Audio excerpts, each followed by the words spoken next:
Se mi impegno a non piangere, scriverò una canzone, scriverò di te, del mio più grande amore. Porterai il suo nome, quello di mio padre, che adesso è con Dio, e gli somiglierai come gli somiglio io. Girerò le tue pagine come un libro aperto, con la paura di fallire che ancora mi urla dentro. In tutto questo tempo in cui ti ho solo pensato, in cui sei stato un bisogno che poi ho abbandonato. Cresco perché questo viaggio è un sogno per me. Ho pianto sale e sono stato male nell'assenza di te, perché un figlio è un desiderio che si impone, che fa battere forte il cuore tra le note di una canzone.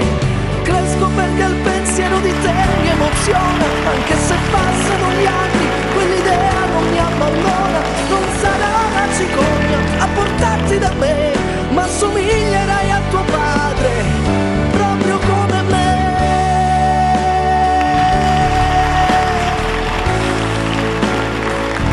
Proprio come me.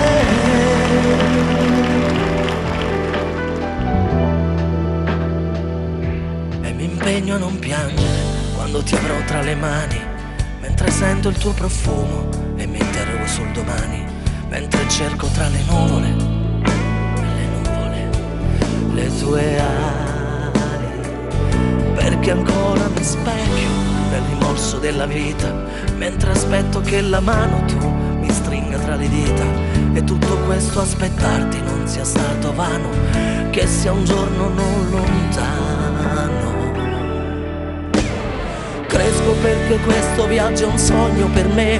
Ho pianto sale e sono stato male nell'assenza di te, perché un figlio è un desiderio che si impone, che fa battere forte il cuore tra le note di una canzone.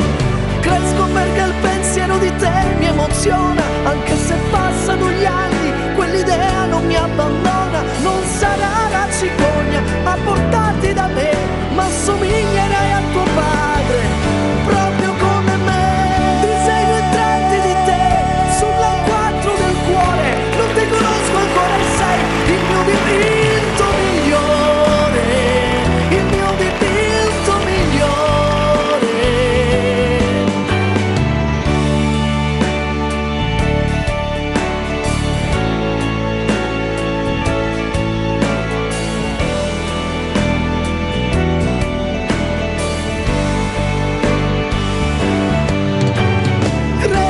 Perché il pensiero di te mi emoziona, anche se passano gli anni, quell'idea non mi abbandona. Non sarà la cicogna a portarti da me, ma somiglierai a tuo padre, proprio come me.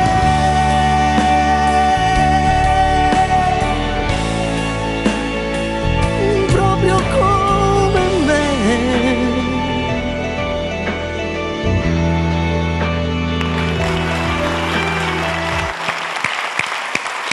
Grazie, grazie.